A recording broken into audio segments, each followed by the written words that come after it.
Will was a loser who died in the normal world and got reincarnated in a world of magic and myth, where he was raised by a group of 3 undead demons. Our story starts with Will, who used to be an average person in modern-day Japan. One day, he died and was suddenly transported to an alternate world, where he found himself surrounded by 3 demons in an abandoned temple. He was scared of them and cried, fearing that he was in hell, but soon learned that the demons had no intentions to harm him. They raise Will, and he quickly begins to understand their language because he possesses the mind of a grown man. One day, the female demon Mary takes him outside the temple for the first time and shows him the pristine and beautiful world. Will tears up as he thinks that this must be a sign from God telling him to start over and have a fulfilling life. Besides Mary, who is a devout mummy priestess and like a mother to Will, there are 2 other demons who help raise him. One of them is Gus, a stern and snarky money-grubbing ghost who used to be one of the greatest wizards in the world when he was alive. He teaches Will about the mythology of the world and how to cast magic spells using words of creation. The 3rd demon is Blood, a powerful skeleton warrior and father figure to Will, who trains him to become a fine warrior and an excellent person all around. Will lives a happy life with his demon family, who keep a lot of secrets from him, but he cannot dare ask them anything since he is keeping his previous life a secret too. After years of training, one day, Blood and Gus tell Will that he has gotten strong enough to get some real combat experience. Gus tells Will to get ready to face Blood, who is faster than he looks, and before Will can even reply, Blood slashes at him, but thankfully, Will is able to dodge his attack just in time. Blood follows him, but Will uses his acceleration spell and zips away from him, and then creates a puddle on the way, which Blood slips on and falls over. Before he can get up, Will uses his falling spiderweb spell to try and bind him, but Blood was able to slash through the net and disarm Will with a single blow. Aside from his training, Mary teaches Will how to deal with everyday problems to make sure he can survive in any situation. One day after coming from training, Will sees Mary entering the temple of the Earth Goddess, and since he was not allowed to see her pray, his curiosity gets the better of him, and he peeks through the door only to see Marie on fire. He runs towards her, screaming, and grabs her, trying to pull her out of the flames while shouting for help. His arms start burning, and suddenly he falls unconscious. He wakes up in his room with all 3 of the undead present. Marie starts crying with joy and curses herself for not paying attention, but Will apologizes for being too curious for his own good. Marie looks at Will and sadly exclaims that all 3 of them used to be humans before, but when they died, their strong emotions did not let their souls pass away. They signed a pact with the god of the undead to stay in this world as undead, and that made them enemies of Mater, the goddess of earth and life. Thus, whenever Marie tries to pray to her, she gets enveloped in fire, and yet, she has been praying to her ever since she can remember. Will asks Mary to let him pray to the earth goddess with her because he wants to know what she feels while praying. 5 years have passed since that incident occurred, and now Will is 13 years old. He has been praying to the gods non-stop and has been able to meditate in front of them for 5 days straight without needing any rest or food. His lessons with Gus have been getting progressively harder, but he tries to learn them all nonetheless, and Blood also trains him every single day. Finally, one day, he tests Will by making him fight an actual undead demon he has captured. Will is a little anxious, but he easily kills the undead demon with one perfect strike. Blood is very surprised at this, and Will playfully boasts that he is a genius. Blood thinks for a bit and tells Will that he is probably ready for the real experience. He then takes Will with him to the abandoned city and explains to him that several decades ago, this city used to be a flourishing area with tons of humans and dwarves around.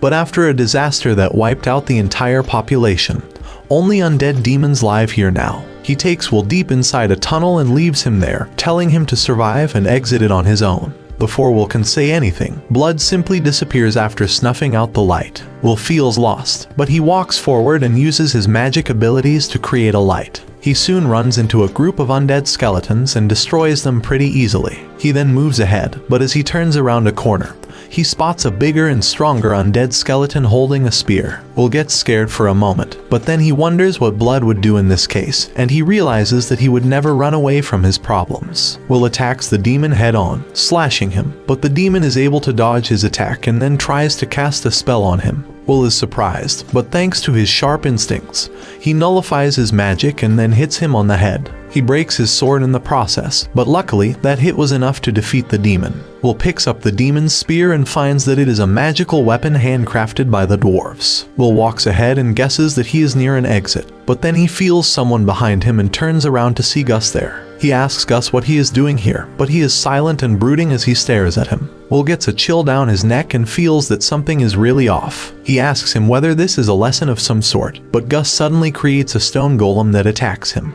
Will is quick on his toes and backs off immediately before stabbing the golem in the torso and destroying it. Gus then attacks him by sending stones flying towards him, and Will runs while dodging the stones and nullifying other magic traps Gus uses on him. However, Gus starts casting multiple spells at once, and Will now can't deal with all of them. He trips over and falls down, only to look up and see that Gus is preparing for another attack. Will starts to panic, thinking that this is not the way he wants to die, especially not by someone he considers his dear teacher. He closes his eyes and decides that, if it comes to it, he will kill Gus. He charges in his direction before thrusting his spear towards him, only to stop a couple of inches away from his body. Will's hands start trembling, and he drops his spear, telling Gus that he considers him his grandfather and just wants to know the reason why he wants him dead. He looks up at him and tells him that if he really wants to kill him, then he is ready to accept his death because he would rather die than hurt his family. Will starts tearing inconsolably, but Gus suddenly sounds all cheerful, saying that he thinks he took this lesson so far and telling Will that he did really well. Will is relieved that Gus didn't want to kill him, but he knows that it wasn't a lesson, and Gus is definitely hiding something. Gus escorts him outside of the dungeon, and they both go back to their home, where Will decides to keep what happened between him and Gus a secret from Mary and Blood. Later, Gus teaches Will to appraise his spear, which can emit light on command and can shorten or expand itself as well because of magic spells engraved in it. Will starts going regularly to the tunnels in the abandoned city, where he is now able to deal with all monsters fairly easily, and collects scraps of armor whenever he can. Gus has also reduced his workload to almost nothing, as he thinks Will has already learned more than enough. One day, Gus calls Will to his chambers at night and tells him that before he turns 15, Blood will probably challenge him to an earnest duel, and Gus wants him to lose the duel in such a way that Blood shouldn't realize it was intentional. Will is shocked and asks Gus why he wants him to do that, but Gus tells him that it is a secret that he cannot reveal. Will gets pissed at his habit of keeping secrets and clearly tells Gus that if he cannot reveal the reason, he will not help him. Will spends the next couple of months training his body to its limits before the day of the duel finally arrives. Blood is waiting for him, and the duel begins as they both draw their swords out. Blood attacks Will with a flurry of fast and powerful strikes that he is only able to try and block. Will gets pushed back, but then he charges straight at Blood, deflects his sword to get a boost to jump up, and stabs him in the chest. Blood falls backwards, and even though he is surprised at the unpredictable attack, he throws Will away and jams his sword between his ribs. Blood then forces him to accept defeat by pointing another sword at him. Mary quickly runs towards Will, asking him whether he was okay, and shouts at Blood that he promised her that he wouldn't try jamming his opponent's swords with his ribs again. After lecturing him thoroughly, the three of them sit down, and Blood tells Will that he did well even though he could not defeat him. Will thanks Mary and Blood, calling them Mom and Dad, and they are happy to hear that. Blood then tells him that he has no special technique to teach him, but he gifts him the purple sword, calling it one of the strongest demon blades. Will retorts by saying he didn't even win the fight, but Blood replies that it is a mark of his independence. He then explains to Will that it is the demon sword Overeater, which even the gods fear. Not only is it extremely powerful, it also has the lifesteal buff, and Will can heal every time he hurts an enemy with this sword. However, it comes with its drawbacks too. The more one uses it, the more dependent he becomes on the sword, and his own growth is stunted. Will realizes the powers and complications of using this sword and promises that he will be careful with it. After that, Blood and Mary decide to tell him the secrets they have been keeping from him all this time, and start the story from the beginning. A long time ago, all the demon lords banded together to conquer the world, led by an extremely vile and ruthless demon who could create demon soldiers and generals from his blood and flesh. This demon called High King possessed the sword Overeater, and he would get injured on purpose to create a demon army and then kill others to heal himself. Combining these two abilities, he conquered the continent, starting from the destroyed city near them. As the continent was about to completely fall to the High King, Gus, the legendary wandering mage, came up with a plan to defeat him. With the help of the legendary warrior Blood and the priestess Mary, he planned to sneak into the High King's city and steal his demon blade to greatly reduce his power, after which he could be killed. However, the plan failed because when they reached the High King, he transformed into a giant demon, and he was such an incredible swordsman that even Blood wasn't able to lay a finger on him. Gus and Mary were able to put a seal on the High King and trap him somehow. However, Stagnate, the god of the undead, decided to intervene right at that moment. He offered to eradicate all the demons on the continent if they agreed to become his minions, and without a second thought, all three of them agreed to sacrifice themselves. Blood became a skeleton, Gus became a ghost, and Mary became a mummy. The god kept his promise and eradicated all of the demons, but instead of killing them, he simply converted everyone to undead demons, bringing the world to stagnation. According to Blood, the three of them are the highest-ranking undeads and have been guarding the seal for more than 200 years. One day, a bunch of demons brought a human baby into the temple to try and sacrifice it to one of the dark gods to break the seal of the High King. But Blood killed them. Gus wanted to leave the baby alone in the woods, but Mary and Blood outvoted him and decided to keep the baby and raise it as their own. Mary gets up and hugs Will, telling him that she will always love him, and even Blood tells him that he was the best pupil anyone could have asked for. Will looks very confused because both of them sound like they are saying their final goodbyes, but suddenly, dark clouds start circling around him, and the giant shadowy figure of Stagnate emerges from the sky, asking Blood and Mary to hand over their souls to him if they have severed their attachments to their duty. Will suddenly feels powerless and falls to the ground before the terror of the evil god's worldly clone, which is also called an echo. However, the ground splits and Gus arrives in style before the god can do anything. He tells Will to take Mary and Blood away while he deals with Stagnate. Will finds Gus majestic as he stands in front of a god and ties him down by casting multiple spells at once. The once arrogant Stagnate cannot defeat him, and the destructive spells Gus casts defeat him and send him back to his realm.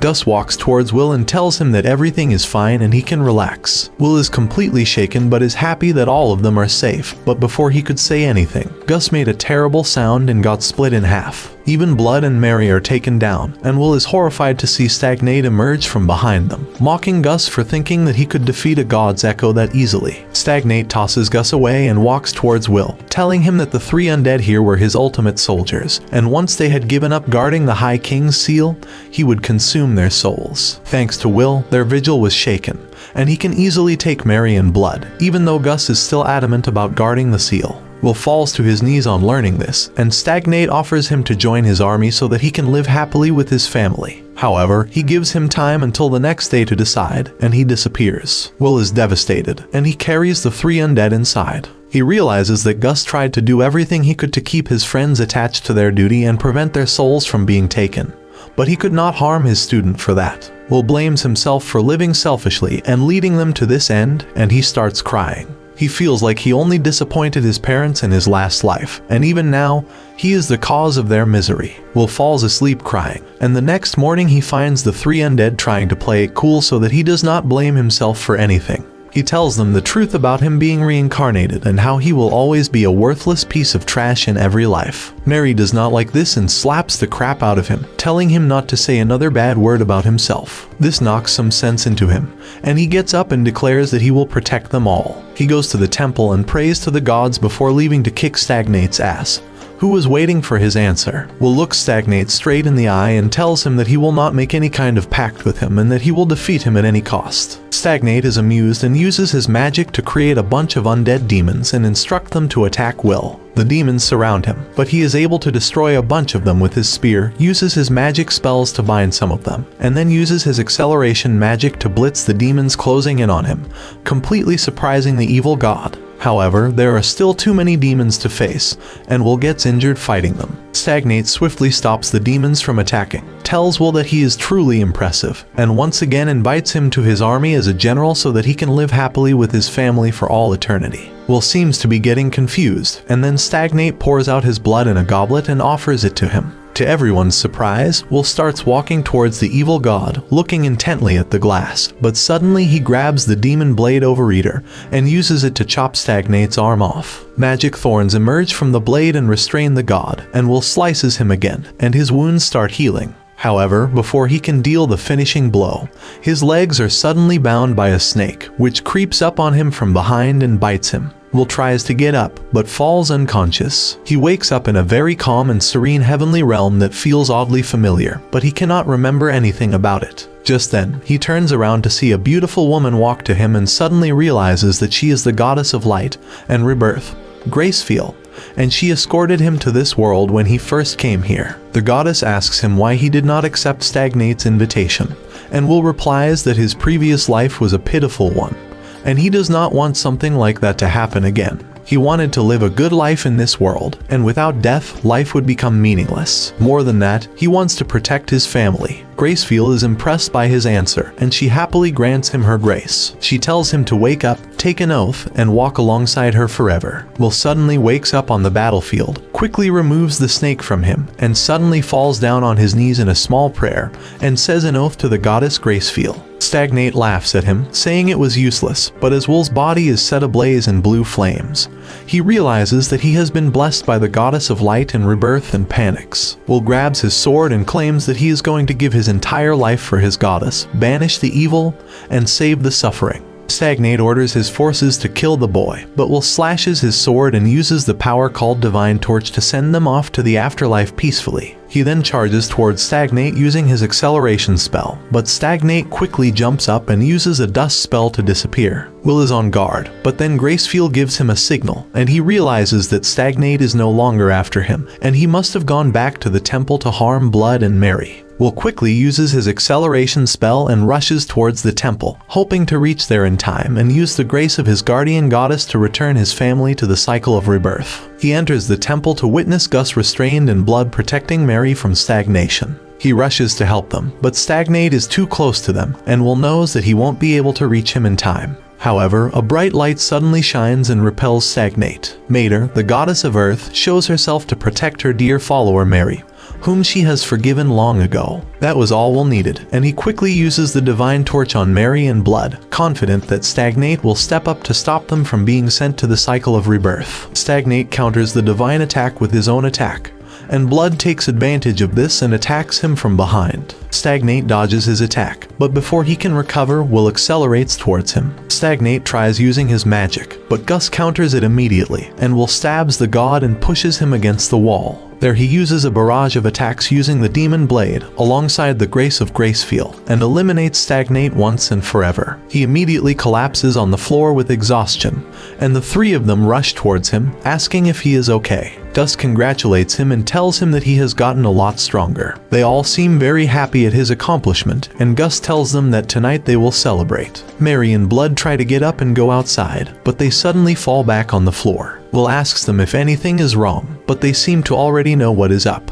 They tell him that because Stagnate is dead and they ended up breaking their contract with him, they are going to die. Will is shocked at this and tells them there must be a different way to deal with it, but they reply that they will be finally able to enter the circle of rebirth again, and he should not be sad about it. Will starts crying because he does not want them to leave him, but his parents tell him not to be so selfish. They tell him that his future might not be a bed of roses, but he must strive to be good and happy despite the challenges he faces. Slowly, the spirits leave their bodies, and Will sees what they looked like when they were alive. Gus returns with some vintage alcohol, and they all celebrate his adulthood before Blood and Mary peacefully die, and Will prays for them as Gracefield guides their souls into the cycle of rebirth. The next day, he buries their bodies on a hilltop, telling them that he is going to embark on a journey soon and will come back as often as possible to meet them. Gus approaches him from behind, and Will asks him the reason he is still alive. Gus replies that because he didn't completely break his contract, he still has around 10 years to live before he dies, and in that time he will guard the seal of the High King until Will is capable enough to do something about it. He then tosses a sack full of treasure at Will and tells him to spend it as he pleases since he has no use for it anyway. Will is very grateful for the money, as he will need it once he goes forward with his journey. He returns to his room one last time, gets dressed, and readies his bag before leaving the temple for good. Gus walks with him till the end of the road, where he says his farewell, but before going, he tells Will that he will need a last name and names him Will G. Mary Blood after his undead family. Will embarks on his journey and starts traveling through the forest, killing demons and subsisting on the preserved food that he brought along the way. He sees no clue of humans, so when he finds a settlement, he is elated, but on entering it, he finds it is an abandoned city. He walks over to the river and prays to Gracefield to return the souls of the people wandering here to the circle of life. The next day, he starts walking down the stream inside the jungle in the hopes of finding humans, when suddenly, a wild boar emerges from the bushes and tries to attack him. Will is quick on his feet and takes it down in one blow, but then he realizes that it was hit by an arrow, which means there was someone else nearby. The man who shot the boar makes his appearance and aims at Will, who wonders how he can start a conversation that won't turn violent. After some thought, he notices that the archer seems to be an elf, and he greets him in ancient Elvish. The archer seems taken aback by it and lowers his weapon, introduces himself as Meneldor, and tells Will that the boar was supposed to be his kill. However, he agrees to share some meat with him since he finished it off. They work together to butcher and cook the boar, and before they begin eating, Will starts praying to the gods, and Menel smirks at him, as he doesn't seem to be a believer. After eating, Will asks Menel to give him directions, claiming that he is an adventurer who got lost in the southern ruins. He informs him about a town downstream, and Will thanks him, but as he asks him whether he could come alongside him, Menel refuses, telling him not to follow at any cost. Menel uses his magic to bring forth a bunch of fairies, who light up the way for him, and he disappears inside the forest. The night falls, and Will creates a campfire to have dinner before he decides to sleep. During his sleep, Gracefiel enters his dream and shows him visions of Menel and his village being attacked. Will wakes up with a jolt and runs, tracing Menel's footsteps to warn him of the upcoming danger. He finally reaches a village and spots a couple of humans are walking around, but he doesn't feel like anything has happened yet. Suddenly he senses an attack coming and rushes in front of the men to shield them from incoming arrows. But then he realizes that Menel is not in danger, he is the danger. Menel shoots more arrows at him, but Will blocks them, and the two guards alert the rest of the village, forcing Menel and his gang to retreat. Will accelerates towards them, and Menel uses his fairy magic to make him stumble and burn him, but he overcomes them using brute force. Will rushes towards Menel and knocks him down with a hit to his gut, and then quickly captures the rest of the perpetrators by using his web magic. The villagers arrive at the location and begin quarreling among themselves. One of them thanks Will for saving their village and explains that this area was called Beast Woods, and the population around here consisted mostly of outlaws. The attackers this time were from the neighboring village, and he doesn't know why they raided this village, as they are on good terms. After that, the village chief comes and thanks Will, and after earning the assurance that he will save them again if the need arises, he decides to interrogate the raiders to find out their motive. As morning comes, he learns that Menel's village got destroyed by a bunch of demons, who took everything from them. Now, they have no choice but to raid nearby villages to sustain themselves. Menel declares that the raid was his idea and requests that only he should be punished, and the village chief orders him to be executed, despite feeling sympathy for him. However, Will intervenes and offers to compensate for the crimes of the raiders using the money he got from Gus, stating that his goddess tells him to be kind and give everyone a chance to redeem themselves. The village chief ends up agreeing, and the perpetrators get released, and the survivors of the other village who didn't attack them get shelter. After that, Will hires Menel to lead him towards the demons hiding in his village so that he can defeat them, as it is his job as Gracefiel's devotee. Menel calls him a naive fool, but he still thanks him and directs him to the demon-inhabited village, where Will has no idea what he will see. Thanks to Menel's awesome tracking skills and cool fairy magic, Will soon reaches the ruined village that is shrouded in mist. Menel scouts the village to find the demons doing a sacrificial ritual at the temple, but Will thinks that the enemies he has mentioned are not a big deal. He sneaks into the temple and kills one demon conducting the ritual before trapping the beast called Manticore in his magic web and killing the other demon too. After that, he kills the Manticore too, while Menel also joins in the fight and kills the guards outside after realizing that they were not that strong.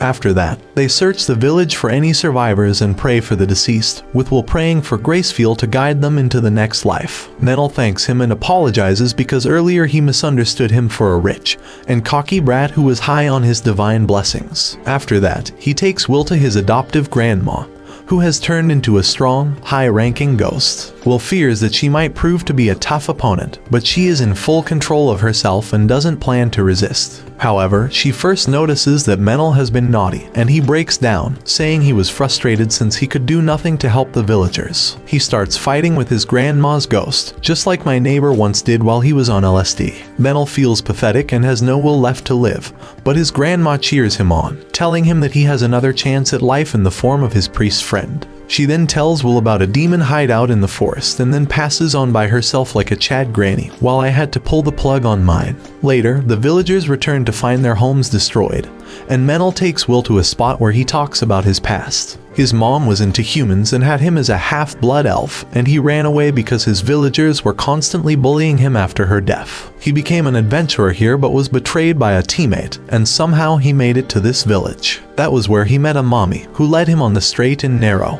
However, he didn't age like humans, so he stayed a teen while she became a grandmother, and he sometimes feels lonely because of that. Menel then abruptly switches to professional mode and asks Will to bless him as Gracefield's priest and make him join as her devotee. Will is taken aback by how he suddenly moved from an emotional story to business talk, but he blesses him, and then they return to the party the villagers are throwing for them. The restoration starts the next day, but the villagers need to visit the city of Whitesail to get supplies. Will wants to know about it, and Menel is shocked by his cluelessness. Whitesail was the largest city in the Fertile Kingdom's southern area ever since the war between the human heroes and the High King 200 years ago. Will is excited to go there, but before that, he plans to explore the ruins to set up funds for restoring the village. As he and Menel return from a successful mission, they see two people being chased by Haram's cousin. Will protects them and stares down at the gorilla, remembering what Blood told him about intimidating beasts before starting a fight. His death stare works, and Haram's cousin runs away. The girl he just saved is thrilled to see his heroic act and introduces herself as Rabina, a traveling halfling bard, and her companion as Antonio, the traveling merchant. Menel introduces himself and Will and then learns that the duo was traveling to Whitesail, but their guards ran away when they saw the gorilla. He sees a chance and strikes a deal to escort them to Whitesail in exchange for their help in getting a discount on the items they need.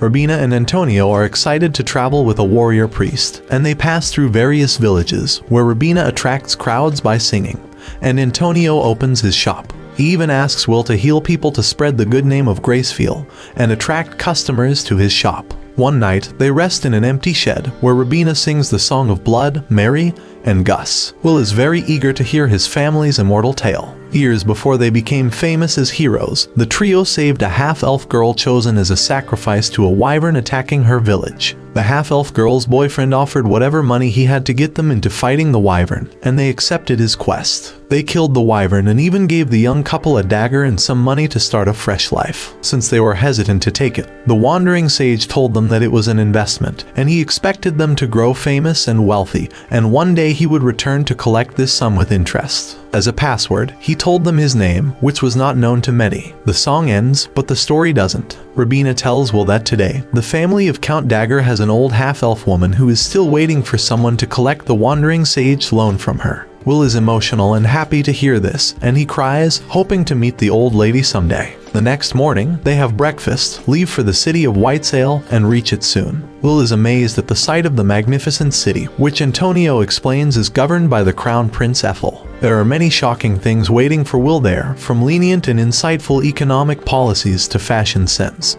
to street lights and public baths run by magicians. After having a good sauna and cold bath, Will and his group eat at a restaurant, and then they visit the Grand Temple so that Will can pay his respects to his goddess. He enters the temple alone and admires its beauty till he reaches a junior priest, and informs him of his intentions to pay respects to Gracefield. The junior priest replies that since Gracefield is a minor deity right now, her priests are few, and the temple must conduct a check to see that no minion of evil gods sneaks in to pray to them, disguised as someone else's priest. He requests Will to cooperate with him till the prayer of faith detection is conducted and informs him that right now, all high-ranking priests are out on various jobs. Will understands and is about to retreat when Bart, the bishop of the temple, comes there and intimidates the junior priest. Bart is angry, irritable, and foul-mouthed, but he is impressed by the lessons Will has learned from his goddess and allows him to pay his respects without verification. The junior priest leads Will to the chapel and bitches about the bishop on the way, calling him vain and immoral. When Will returns to the church guest house, his friends also have some bad things to say about Bart, as they are talking about how he is a vulgar old man who often turns to bribery and intimidation. The warning bell rings. Will looks outside to find that a wyvern has attacked the city and thrown everyone in complete chaos. The church is full of injured people, and everyone is on edge. Will can't contain himself and rushes to the rooftop to help everyone. He finds the city on fire and notices soldiers trying to fight against the wyvern with giant catapults. However, the wyvern is too fast and strong for them, and he destroys their post. Seeing the burning city, Will feels that his parents' hard work that brought peace to this land is being destroyed by a wyvern, and he angrily attacks it with a lightning bolt. He misses and tries again in desperation, but then Menel comes out and scolds him, telling him to use his head and find a clever solution to things. Will calms down and returns to his basics as he formulates a plan. He asks Menel to channel his fairy magic to support him with a long-range wind spell, and he combines it with his lightning-imbued spiderweb. They send their combined attack after the wyvern, shocking and restraining it with the web. The wyvern frees itself without any damage, but now it is more aggressive than before and rushes to attack Will, who uses his goddess's grace to create a giant barrier surrounding the temple. The barrier blocks Wyvern's fire breath, but it shatters when the monster attacks it with its claws covered with a nasty miasma. Menel uses wind magic to cast the wyvern to the ground, and Will ties it up with magic chains. The monster tears them apart, but Will accelerates towards it and stabs it. The wyvern is still not dead and about to attack everyone in the temple, and Will wonders how to stop it. He remembers what Blood told him about leaving everything to brute force if nothing else works, and he jumps at the wyvern to strangle its neck. Will slams the wyvern to the ground and uses all his strength to snap its neck. As he gets up after killing the monster, he sees the people in the temple staring at him in silent bewilderment. However, Antonio and Rabina take charge and establish Will as the new hero, the Wyvern Killer, and everyone cheers for him. After that, Will is helping with moving the rubble aside when a priest comes and informs him that the prince has summoned him. Will and Menel visit the Prince Ethel, who wants to talk to them about their party that slayed the wyvern. The prince thinks that the roles of warrior, magician, fairy user, and priest are divided among the 4 members of Will's party, but he informs him that he has 3 of those roles, and Menel is the fairy user. The prince is astonished to hear this, and he gets serious as he demands to hear the details, and Will loses what little confidence he had. Ethel then thanks Will and asks him to select a reward. Will only wants his help in subjugating the demons in the south, but the prince says it is next to impossible for him since that area is too far and he cannot spare forces for that. Will replies that, in that case, he would like to assemble and fund a private army of mercenaries to defeat the demons. Apparently, that is too big of an ask, and the prince tells him that he could just kill him right now for overstepping his bounds. Will looks around and wonders if he can take the prince and his 2 guards at once, obviously in a fight, but then decides to be honest and to escalate the situation. He claims that, as a priest of Gracefield, it is his duty to march into darkness and save the suffering. The prince is impressed by his determination, and then suddenly the bishop barges into the room, accusing Ethel of trying to overstep the temple's authority by summoning a priest without his approval. However, Bart is left speechless when he learns that Will has requested permission to assemble a private army to liberate the villages of the Beastwoods. Ethel announces that he plans to appoint Will as a paladin and wants to share his joint custody with the temple. Bart is taken aback on hearing this proposal, and he withdraws with Will to consider it. On the way, Menel picks up a fight with the bishop, while Will tries to riz up Bart's adoptive daughter Anna, who assures him that though his father may seem like a prick, he is a good man at heart. Later, Will meets Bart in the temple and learns that he never uses his divine grace since he often needs to do immoral acts to assure the development of this land. He does not want to defile his god by using their blessings while bribing and threatening, and Will finally gain some respect for the old man. After that, Bart tries to convince Will to give up on his mission to save Beastwoods, but he is adamant about fulfilling the oath he swore to his goddess. Bart is astonished by his almost foolish devotion and grants him his permission. After that, Will goes to a pub to look for glory hunters, hoping to get some adventurers who will fight alongside him for less money and more fame. His fame as the Wyvern Killer draws many men to him, but they are disappointed by the low rewards for the mission he is posting. However, a shaggy veteran adventurer called Rastov knows that Will is looking for madmen who can cast everything aside and fight to death for their pride. He is stunned to learn that Will's goal is to defeat the demons in the south, but he thinks that it sounds like a fun idea and joins the mission along with his party. Soon after that, Will is knighted by the prince and he becomes a paladin, swearing to be faithful to the gods and to save the weak. Soon, Will sets out with his ragtag team of adventurers and takes Antonio's help to fund the development of villages. Bart has also sent a bunch of priests, including Anna, to support him. In the coming few months, Will and his friends scout the forest, kill demons, mediate fights between villagers, and lead the village to prosperity. One day, Rastov reports that a scout party has not returned for too long, and Will decides to set out to locate them at once. He takes Menel, Rastov, and his party to the mission, but they find the scouts' dead bodies and a giant demon's footprint. However, they find the clues of one man running deep into the valley and follow the clues, only to find that they have been tricked by the demon beasts. who have surrounded them on all sides. Everyone gets into formation, and Will and Menel buff them up with their powers. The battle between the adventurers and the horde of beasts begins, but as Will and others are holding them at bay, a giant monster, whose mom had many baby daddies, arrives on the cliff behind them. Menel identifies it as a chimera, and he tries to attack it with earth magic but gets slapped away and takes serious damage. Chimera uses dark fire and burns him, and Will screams as he tries to save his friend by using magic. He uses lightning magic, but a snake beast hits him and interrupts his spell, causing it to backfire and hit him. Will falls to his knees in despair after getting fried by his own thunder, and in a fit of rage, he slices the snake that attacked him with the demon sword Overeater. Will goes berserk and fights without caring for defense as he kills beasts with Overeater and heals his injuries. He is consumed by his rage and destroys all the monsters before Rastov snaps him out of it and asks him to save Menel, who is still alive. Will rushes to him and cries as he heals his burnt body, but he loses consciousness in doing that. He wakes up back in the village and learns from Rastov that the chimera fled and they retreated.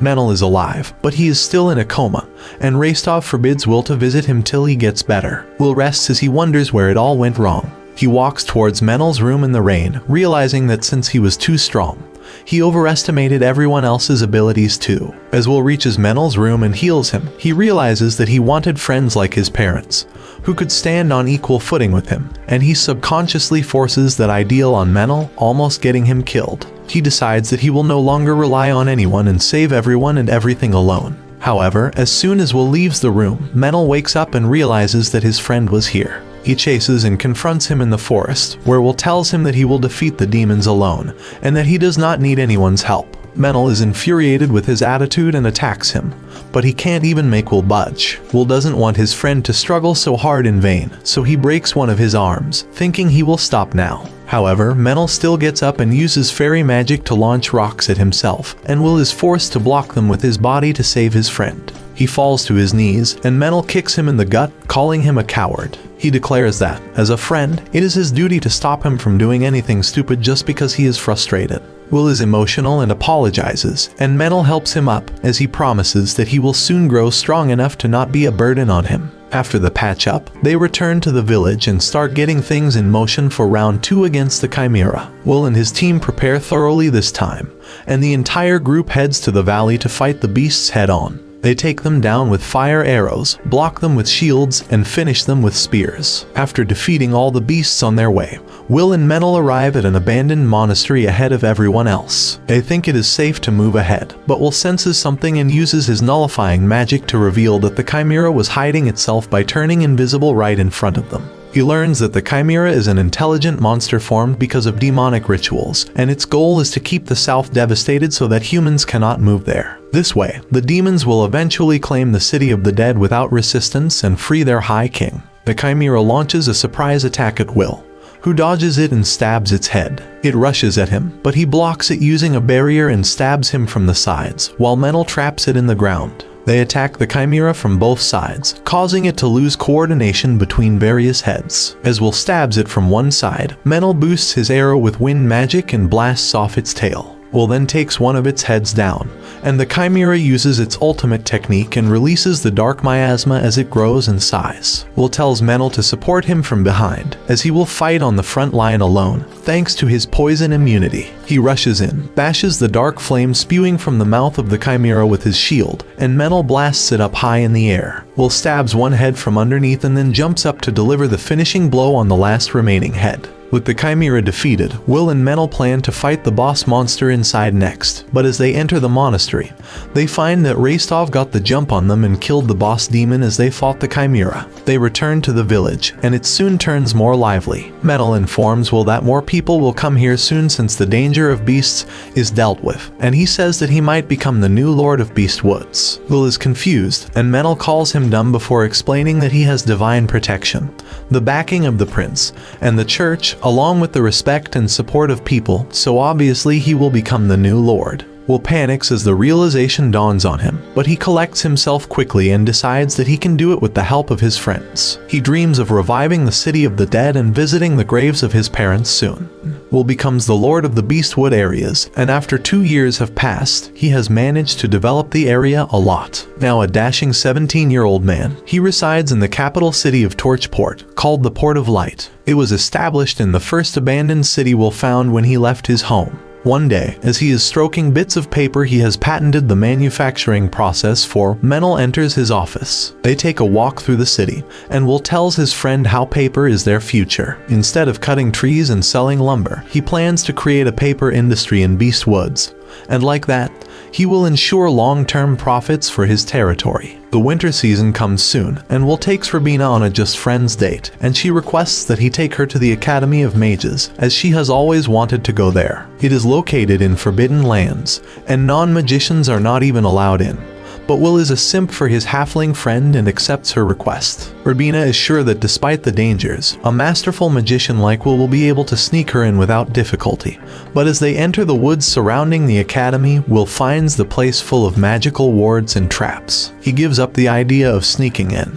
But since he doesn't want to disappoint Robina, he suggests they could go to the front door and ask for permissions. That, too, is easier said than done since magic has been cast over the forest to confuse any strangers. After walking in circles for some time, Will understands the trick, and he uses magic to reveal the real path in the forest. There, he sees a warning carved on a tree, telling people to learn or leave, and he wonders what it means. Robina gets anxious upon reading that and says that they should not push their luck. She has heard that even the legendary wandering sage couldn't get to the academy without his master's help when he was young. This is the first time Will has heard that story, so he decides to move on. They move ahead and find an old, disheveled man sitting near a fire. Will and Robina introduce themselves, and the old man says that he is just a lowly groundskeeper of the academy, and his name is not worthy enough to be given to the paladin. He invites the guests to take some rest and tells them that only magicians are allowed to enter the academy, but he still hopes that they get permission to go inside for a while. The old man gives them some cheese to roast and eat, and while eating, he asks Will to show him some magic since he is curious about the capabilities of the famed faraway paladin.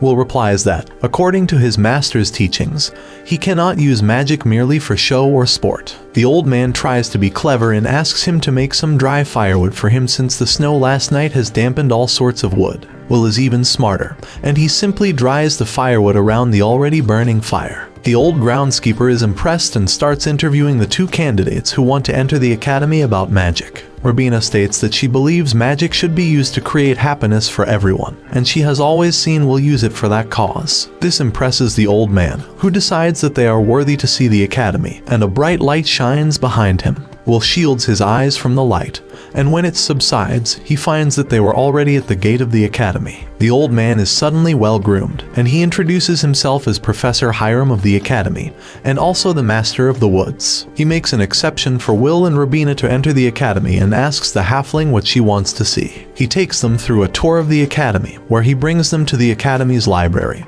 because that was what Robina wanted to see. She thanks Hiram, and he grants them the authority to read anything on this floor. Robina wants to look for a particular book, and she soon finds 2 heavy books that Will has to carry for her. He reads the titles and finds that one of the books was a list of academy graduates, and the other was historical records of the local area. Robina studies them earnestly till evening, and then she leaves with Will after thanking Hiram. On their way back, Will asks her why she was reading those books, and Robina tells him that she once traveled with a beautiful and kind magician and had the best time of her life with her. However, they had to part ways because their destinations were different. Soon after that, Robina learned that her magician friend died while heroically protecting a town from demons, but no tales of that incident survived. Now, she wants to learn of her friend's heroic actions and make a song for her so that she is never forgotten. She ends her remembrance on a happy note and says that songs of heroes carry hope, and that is why she will write one for her friend. Will asks her to sing it for her once it is finished, and then hopes that one day, even if he dies,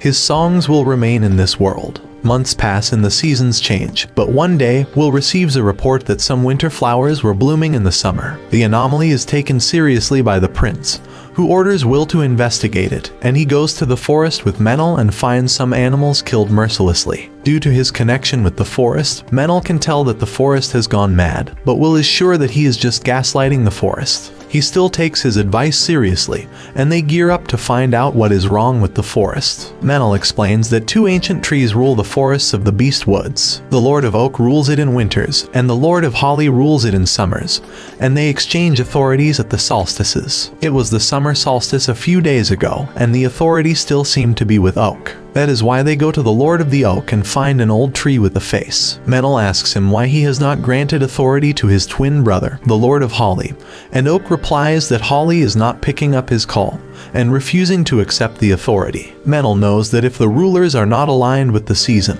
the forest is in peril, and to save it, he volunteers to become the messenger of the forest and asks Oak to let him transfer the authority to Holly manually. Oak warns him that he won't be able to handle it, and that his soul will be destroyed within a month, but Menel replies that he will take care of things with Will by then. Menel expresses his deep connection with the forest and does not want it to perish, and the oak tree accepts his sentiment and sends him on a trial to prove his worth. Will has to stay back since he is not permitted to interfere in matters of the forest, and he patiently waits for his friend to return from the trial while meditating.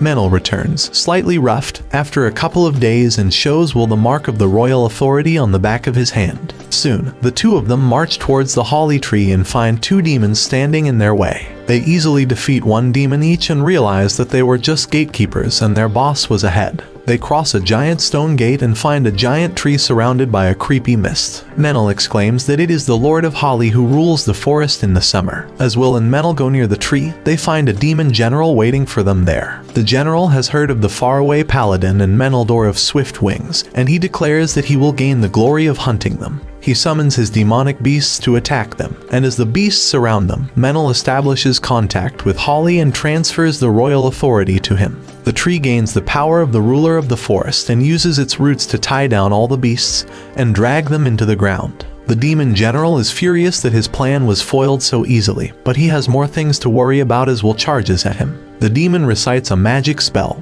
but Will interrupts his chant, and the magic backfires and explodes in his face. Then, Will attacks him with his spear, and the demon blocks his attack with his halberd. Will overwhelms the dragon with brute strength and then slashes him, bringing him to his knees, and then stabs his head to kill him. The Lord of Holly thanks them for saving him in the forest and spends its power to rejuvenate the forest. The trees grow fresh leaves, and the lakes fill up immediately thanks to that power, which would be very effective to combat global warming, I guess. After that, Holly tells Menel that because he took the authority of the ruler for a short period, the Fey blood in him has awakened. One day, he will become a ruler of the forest and turn into an old bearded tree like him. Both Menel and Will are stunned because they never knew that and didn't even bother to read the terms and conditions. Holly tells Menel that it will not happen immediately and that he can choose to refuse, but he still implores him to think about it. After that, the tree gives Will a prediction to heed. In the Rust Mountains to the west, the fire of black calamity will break out soon, and it may spread enough to consume the entire land. Holly describes the Rust Mountains as a nest of demons and tells Will about the Lord of Hellfire,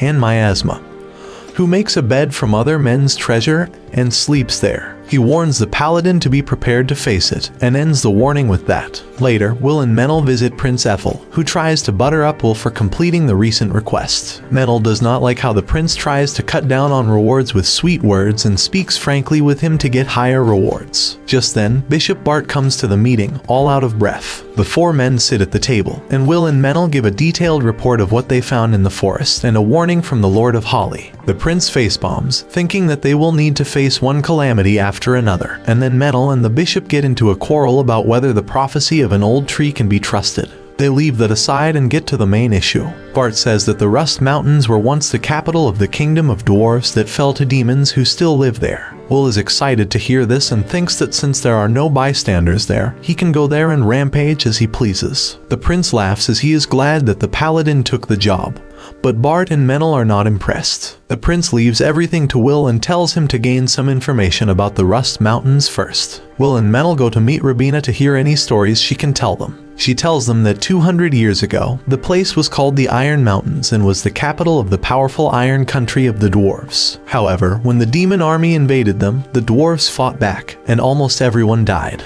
The mountains turned red with blood, and they remained red as all the iron rusted. The dwarves who left the country and survived also faced unspeakable hardships, and only a few of them survive now. That is all Rabina can tell them because no songs or stories from the Iron Mountains survived. Will decides to talk to the dwarves in the torch port, and Menel leads him through a shortcut in the forest that he can see now thanks to the temporary authority he carried. He says that a few centuries in the future, he might have to decide his path. By then, Will would be long dead, and Menel plans to look at his great-grandkids at least. He informs him that those who are born as hybrids between Fae and humans have to make a life-altering decision at some point in their lives. They can either choose to be mortal and die at a very old age, or they can choose to become immortal and be one with nature. Menel wants to at least look at all of Will's achievements before he makes any decision. After that, they come out at Torchport and cut down the travel time from days to hours, thanks to the half-elf's newfound powers. In the city, they meet Antonio and ask him about the dwarf immigrants who arrived here half a year ago.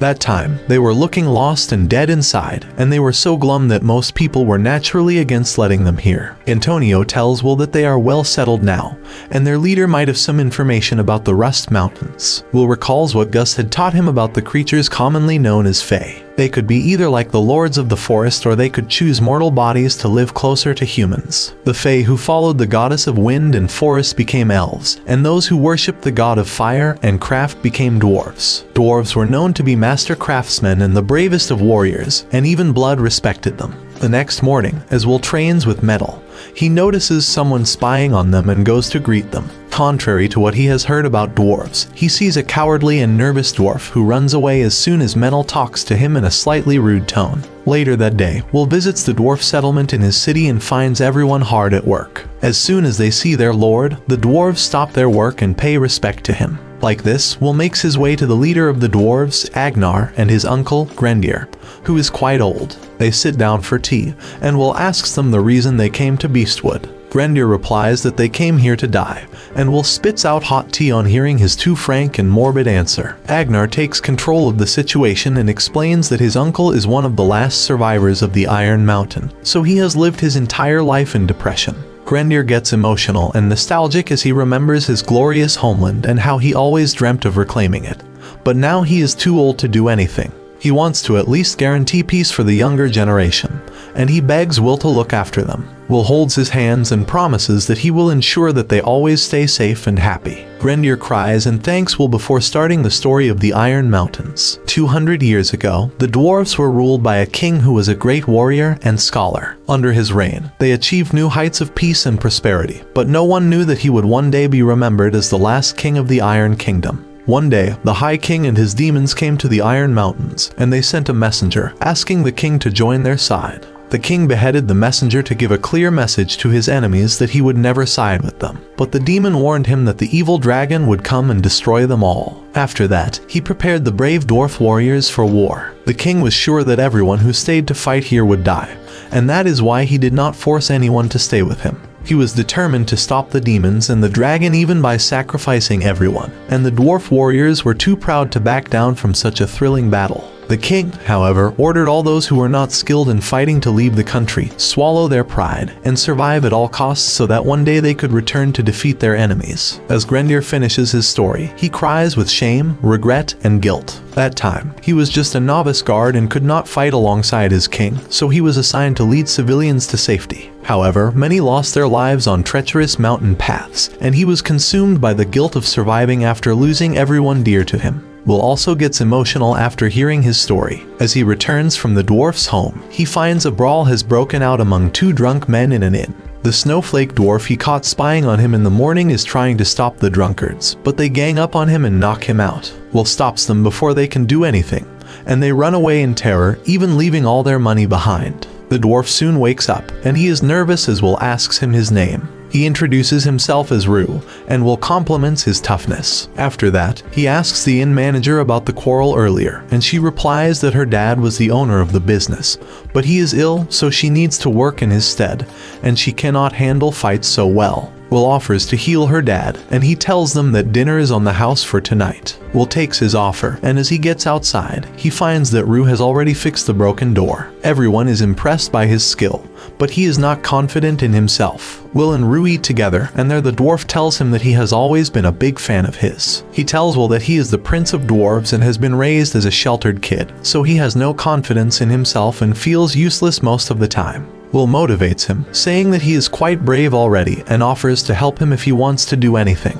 Rue shakes his hand and asks him to train him to be a brave warrior. After dinner, Will escorts the dwarf back to his settlement, where all the other dwarves are too worried about him. They are overprotective and tell Rue not to go out again without telling them, but Will intervenes and apologizes for keeping their prince busy. Suddenly, an old and seasoned dwarf warrior called Gelris comes forward, accepts his apology, and asks Will what he wants with Rue. Will tells him that he plans to make Rue his aide, and the dwarves panic on hearing it, since that would mean putting their prince in danger. They press him to refuse the offer, but Will tells Rue to choose his own face. Rue gathers his courage and declares that he wants to serve the paladin and become a brave dwarf warrior like his ancestors. He is fed up with being sheltered and does not want to live as a coward anymore. Rue kneels before Will and asks him to take him as a servant, and he accepts his vow of loyalty. Will then turns to the dwarves and asks them what they will do now that their prince has sworn loyalty to him. While everyone is confused, Gelris steps forward and accepts his decision, saying a man should choose his own fate. He gives Rue a final lecture about loyalty and sacrifice and assures him that he will talk to Grendir about it later. Rue has officially become Will's new ally,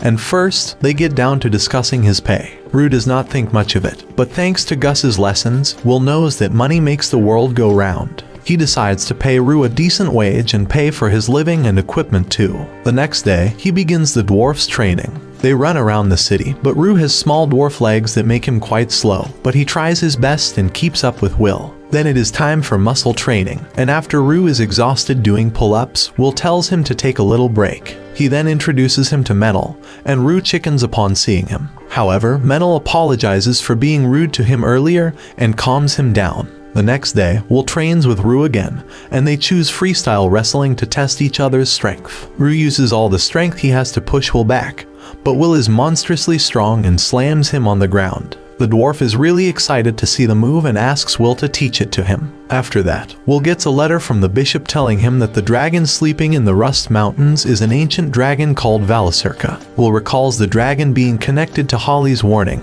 the story of the dwarves, and even the chimera he once fought. Throughout mythology, the ancient dragons were known to be second only to gods in power, and even then, they were much stronger than the gods' clones or echoes. As Will is lost in despair about the future, he hears Menel and Rue training outside and decides to look over them. They were in a mock duel, and Rue was hesitating every time he got a chance to hit Menel, who kept taunting him to hit harder. However, the half-elf manages to rile him enough, and Rue gets real with him and lands a good blow on his stomach. Will is impressed by both of them, with Menel's teaching methods and Rue's growth. Later, Will tells Rue the importance of a good diet and tells him to finish all the food before him. As the dwarf eats, he tells Will his story. He was born to parents of royal blood, but they died too early. Since then, he was sheltered by the clan elders who wanted to protect him, but he did not feel that it was the way a dwarf should live. It was around that time that he first heard the song of the faraway paladin that inspired him. Rue claims that he has been Will's fan ever since then, and it is a dream come true to meet and work under his hero.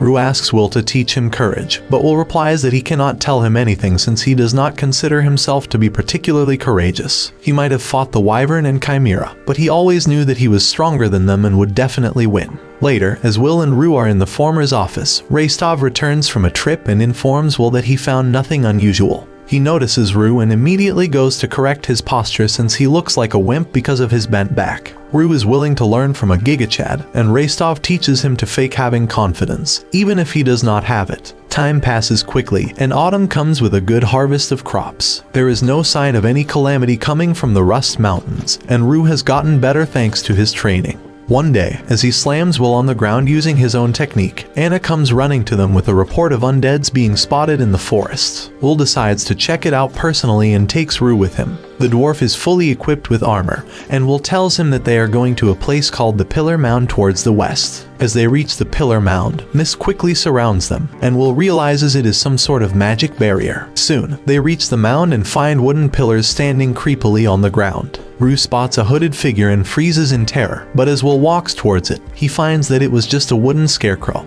probably set up to scare grave robbers from defiling this burial ground. Will prays for the souls of all the people buried here, and Rue joins him. He thinks that the undead could have crept out of graves, but Will explains that people who receive proper burial don't turn undead. Only those who are left out in the open or have strong lingering attachments receive the blessings of the god of the undead. Will believes that the god of the undead, Stagnate, is kind in his own way. Since he cannot bear to see humans suffering unjust deaths, he grants them eternal lives.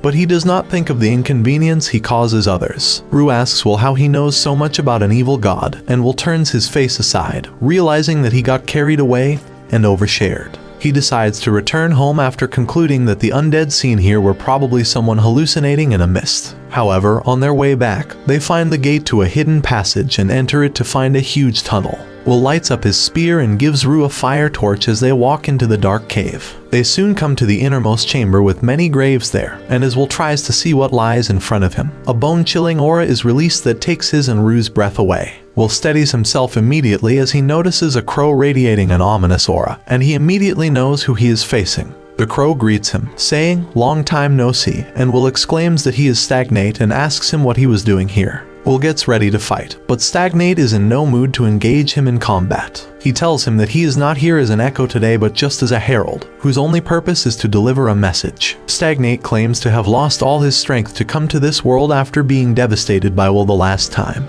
and he won't be able to send an echo to this world for many more years. Will realizes that the undead spotted in this area were just bait to lure him here, and he falls into the evil god's trap. However, Stagnate assures him that he is not here for revenge and only wants to deliver a message, but before that, he wants to apologize. He says that the echo he sent after him last time was a newborn, and they can sometimes be emotional and irrational. Since the echo behaved immaturely in its last moments, Stagnate wants to apologize for that. Rue is shocked as he hears an evil god apologize, and Stagnate reveals to him that Will killed his last echo, but he describes it as a night of intense pain and pleasure. Will tells the evil god's herald to come to the point, and the crow shows him a revelation. Will sees the image of a dark dragon in his mind, and he falls to his knees while groaning in pain and shivering from fear. Stagnate declares that soon, Will has to fight the evil dragon called Valasurka, and he will be doomed to die in defeat. He warns him not to fight against the evil dragon if he wants to save his life, and even tells him to confirm things with Gracefield if he does not trust an evil god. Will calms down a bit and asks Stagnate why he was telling him that, and he replies that he is fond of humans, especially heroes. He does not want pitiful deaths for anyone, and he is partial to heroes, and Will is a hero in his eyes. Stagnate reveals that he once met the evil dragon Valasurka in the War of the Gods. Unlike other forces in the war, the dragon was a monster who fought only for thrills and plunder and had no morals. He was a mercenary in that war, and even after the war ended and the gods went away from this world, he stayed here and worked as a mercenary. His last gig was working for the High King of Demons and attacking the Iron Mountains. Valasurka succeeded in conquering the mountain and killing all the dwarves, but the wounds he received were so severe that he was forced to enter a 2-century-old slumber. Rue is astonished to hear this and wants to know more about his ancestors. Stagnate laughs at the irony and tells the descendant of the last king of dwarves to rejoice, since his ancestor was a true hero who took an eye of the evil dragon who fought on equal footing with gods. Will cannot believe that the evil god was being too kind, not only to him but to Rue. After that, Stagnate says that in time, he will become a greater hero than the last king of dwarves and will slay the dragon. But that will not happen right now. Just then, the ground rattles, and Stagnate states that this is the dragon's roar as he wakes up. He warns Will to rush back outside immediately, and Will and Rue go to the pillar mound that has been infested with demons. They fight the demons, with Will covering for the inexperienced Rue. As soon as they kill all the demons at the location, the dragon roars again. Stagnate is perched on a pillar and claims that the dragon's roar can cause all sorts of creatures to go mad with fear, and the demons who attacked them just now were agitated because of it. Another mad creature is coming towards them, and its heavy footsteps tell Will that it is a giant. His guess is correct since a giant green forest comes rushing towards them. Stagnate wants to know what Will do now, but he replies that he will subdue the giant without harming it. He lunges towards the forest giant and blocks its attack before tossing it over his shoulder and knocking it out. After that, Will heals its mind with his blessing, and the giant gets up and thanks Will in broken English. Will replies that he can talk in the language of giants and learns that the giant plans to retreat to his clan,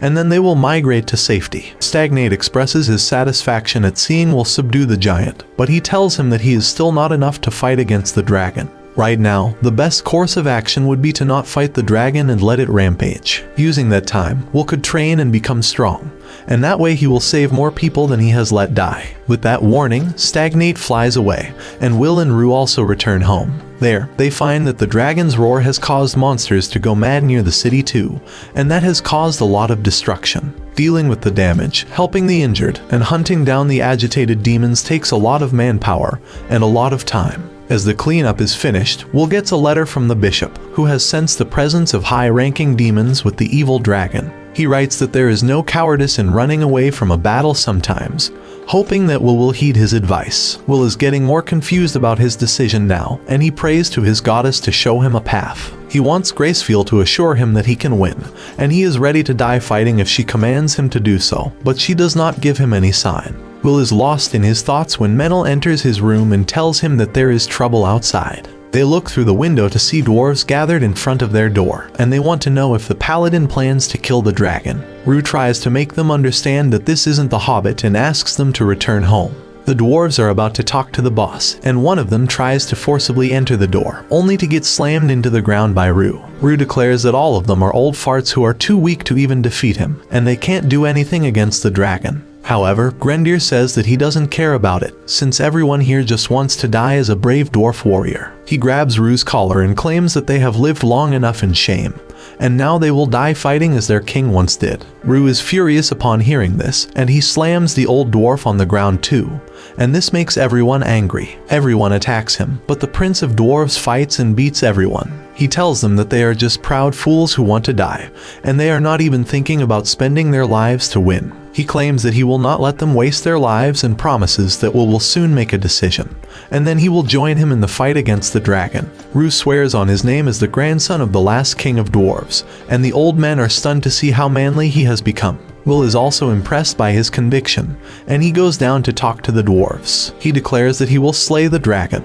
and Mu and Menel immediately ask to join him. Grendir volunteers to be their guide, as he has seen the Iron Mountains, but Gelris cuts in and says that a warrior like him is more suited for that role. Naturally, the mysterious Rastov also arrives at the scene at the right time, and he also wants to join the dragon-slaying mission for its glory. Will believes that their party of 5 skilled warriors stands almost no chance against the dragon, but even with that disadvantage, his friends are determined to follow him to the end. He motivates them and says that they should get ready to kick some dragon ass. Soon, everyone starts preparing for the mission. Will meets Rabina, who calls dibs on the story of him slaying the dragon so that she can write a new song about him. Will promises that he will tell her the story before anyone else, but then Antonio comes running and interrupts their moment. He informs Will that he has prepared the supplies they need for the mission and asks him if there is anything else he needs. Will does not hesitate and makes a big request from him. That night, he sees the goddess Gracefiel in his dreams. Will bows to her, and she says that she does not want him to die. However, he is still adamant about fighting the dragon, as he feels his oath compels him to defeat someone so evil. Gracefiel cannot debate with him anymore,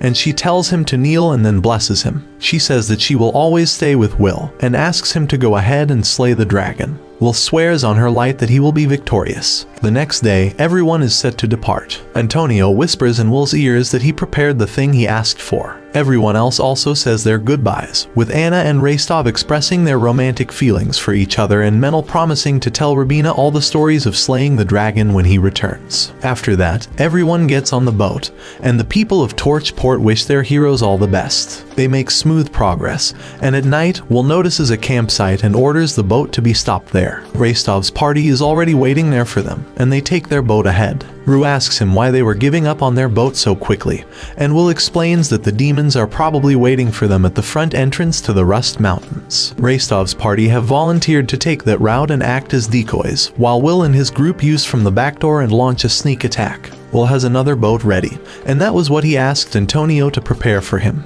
Everyone gets on that boat, and Menel uses the power of wind fairies to make it sail quickly. However, their plan includes going through the lake in the Dead City, where the High King is sealed and hordes of undead demons are present. Rue believes that it is an extremely brave decision that Will has made, but he is nervous to break the truth to them. Will shocks everyone by telling them that he grew up in the Dead City and then tells them that he was raised by the 3 legendary heroes and even fought Stagnate's Echo. Nell sulks all the way since he expected to learn that story first as he was Will's best friend. As the morning arrives, the boat reaches near the Dead City and a thick mist covers the surrounding area. Will claims that this is the magic used by Gus to keep intruders out of the city, and it is one of the highest tier magics he can use. However, he knows his teacher too well and decodes the magic key used to create a way through the mist. They make landfall at the city port, and Will is overwhelmed by nostalgia as he looks at his home. Metal tells him to not hesitate and go ahead, and Will runs like the wind to his home. He pays a quick visit to his parents' grave and then heads to the temple to meet Gus. However, he finds no sign of the ghost, and even his calls go unanswered.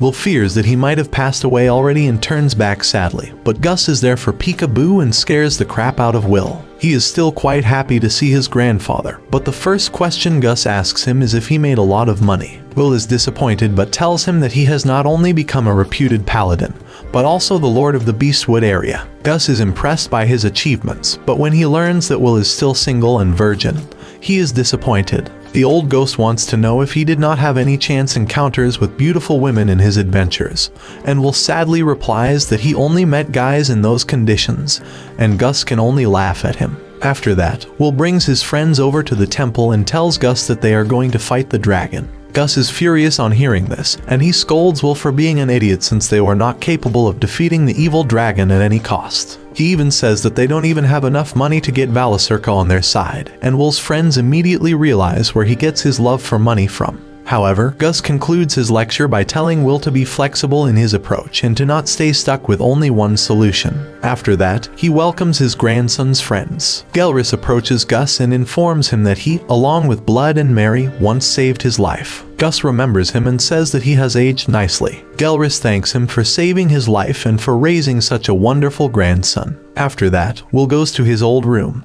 and the nostalgia vibes come flooding in, and then he visits Gus for a little private chat. Will wants to know more about Valisurca, and Gus replies that he never saw the evil dragon with his own eyes. Otherwise, he would have tried negotiating with him to leave the demon's side and join the heroes instead. Gus tells Will that if he wants to defeat the dragon, he must aim for his old wounds, since his scale is so tough that not even blood could pierce through them easily. On top of that, the ancient dragons have been alive since the Age of Gods, and being one of them, Valisurca vastly outmatched Will in the ability to use magic. The dragon was also giant, fast, and sturdy, and no one had the chance to best him in close combat either. Will realizes why Stagnate tried to warn him, and Gus is surprised to hear that the god of the undead is still lingering around him. He throws some shade at Stagnate before thanking him for giving him the chance to raise a wonderful grandson. Gus once again asks Will if he is certain he wants to fight the evil dragon, and he replies that he must defeat the dragon or countless people will die. After the morbid stuff is over, Will talks to Gus about the story of the three heroes saving a half-elf girl from a wyvern attack and giving her a loan for her future life. He says that the half-elf was still waiting for Gus to collect his loan, and Will asks if he can take that money instead. Gus is happy to let him take that money, and that reminds him that he has another thing that can prove helpful to Will. The equipment used by the heroes who fought against the High King is still in this city, and Gus wants Will and his friends to take whatever they like. He leads them to an empty workshop and uses magic to reveal a secret door leading to an underground armory. The party is awed by the weapon collection, and Gus tells them to take anything they like. Will takes a great shield, thinking that it can protect him from the dragon's breath. Rastov claims that for him, trust and compatibility are more important than performance, and he doesn't want a new weapon. However, he asks Gus to engrave magic words on his sword to give him an extra skill. After that, Menel comes with a legendary great bow that was once used by a famous elf warrior, chooses it as his weapon. And Gus learns that Menel is from the same bloodline as the elf warrior. Gelris picks up the armor of a dwarf warrior, and Rue picks up a heavy halberd. Will thinks of all the legendary heroes who fought against the High King and prays that they attain peace wherever they are. He thanks them for their weapons, thinking that it is now his turn to save the world from great evil. Watch this video on the screen next. See you soon.